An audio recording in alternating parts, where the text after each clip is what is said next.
गांव की बहू। क्या सावित्री, मैंने सुना है कि मालती की बहू ने अपने सास ससुर को घर से निकाल दिया है। अब क्या कहूं, आजकल की बहुओं का कोई भरोसा नहीं है, कब क्या कर दें। मालती की बहू को देखकर कौन कह सकता था कि वो ऐसी निकलेगी। तू सही कहती है। आजकल की बहुओं को देख मुझे तो बड़ा डर लगता है। कहीं मेरी बहू भी ऐसी निकल गई तो। नहीं नहीं, मैं तो गांव की सीधी सादी लड़की से अपने बेटे की शादी करवाऊंगी।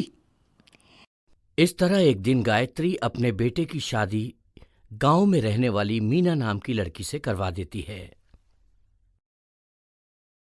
ये लीजिए माँ जी, आपके लिए गर्मा गर्म नाश्ता और चाय। अरे वाह बहू, सच कह रही हूं, जब से तू इस घर में आई है मुझे तो बड़ा आराम है। तेरे जैसी बहू तो किस्मत वालों को मिलती है। का माँ जी, अब इतनी भी तारीफ मत करिए ना। धीरे धीरे मीना गायत्री की चहेती बन जाती है और मीना भी गायत्री को कभी शिकायत का मौका नहीं देती थी। फिर एक दिन, ये ले बहू, आज मैं बाजार से तेरे लिए साड़ी लाई हूं। साड़ी देखते ही मीना का मुंह लटक जाता है। का माँ जी, ये भी कोई साड़ी है? ना, मुझे तो बिल्कुल पसंद नहीं आई। अरे लाना ही था तो कोई अच्छी महंगी वाली साड़ी ले आती मेरे लिए। आप तो ये सस्ती साड़ी उठा लाई। मुझे नहीं ना चाहिए आपकी ये साड़ी, आप ही पहनिए इसे। अरे ये क्या बहू, तू तो आजकल कुछ ज्यादा ही नखरे दिखा रही है। मैं इतने प्यार से तेरे लिए साड़ी लेकर आई हूं और तू है कि उल्टा मुझे ही दो बातें सुना रही है। अरे माँ जी, आप अपने लिए तो बड़ी डिजाइनदार और महंगी महंगी साड़ियां खरीदती हैं और मेरे लिए ये सस्ती साड़ी ले आई। आप समझती हैं कि मैं गांव से आई हूं इसलिए मुझे कुछ नहीं पता। हाँ, अरे कुछ नहीं, तुझे शहर की हवा लग गई है बहू। इस तरह दोनों सास बहू में रोज किसी न किसी बात पर लड़ाइयां शुरू हो जाती थीं। एक दिन गायत्री अपनी कुछ सहेलियों को अपने घर चाय पर बुलाती है।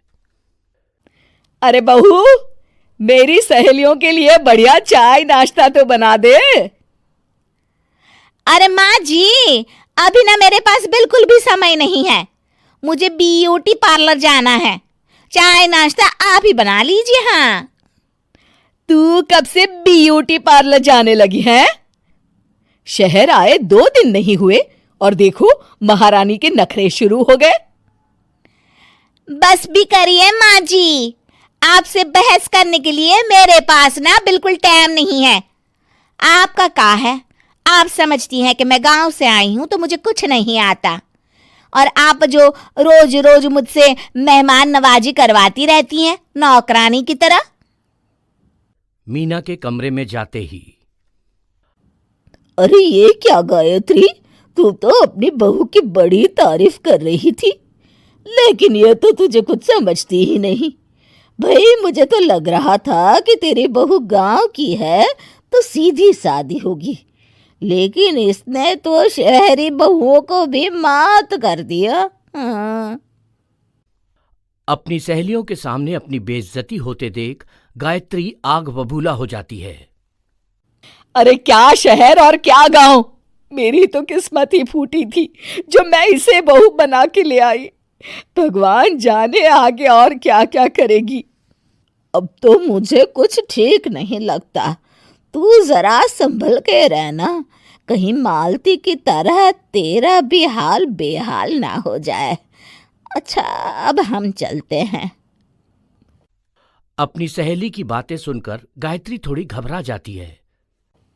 अरे ये सुशीला क्या बोलकर चली गई, कहीं इसकी बात सच ना निकल जाए।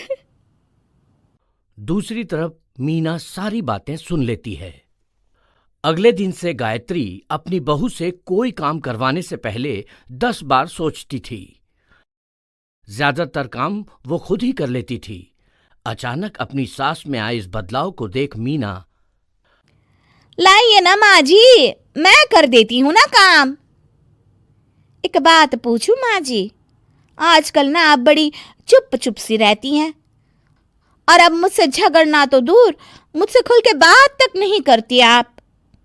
कुछ नहीं बहू, ऐसे ही।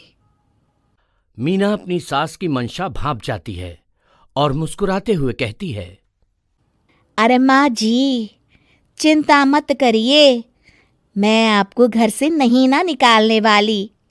ये डर आप अपने मन से निकाल दीजिए। अरे छोटे मोटे झगड़े तो हर घर में होते रहते हैं, चाहे कुछ भी हो जाए, आप मेरी सासू माँ हो। मैं तो जिंदगी भर आपकी सेवा करूंगी माँ जी। अपनी बहू की बातें सुन गायत्री को एक प्रकार का संतोष होता है और उसकी सारी चिंताएं दूर हो जाती है। गायत्री अपनी बहू को गले लगा लेती है। मुझे माफ कर दे बहू, मैं तुझे गलत समझ बैठी थी। कोई बात नहीं माँ जी, ये ना घर घर की कहानी है। हाँ।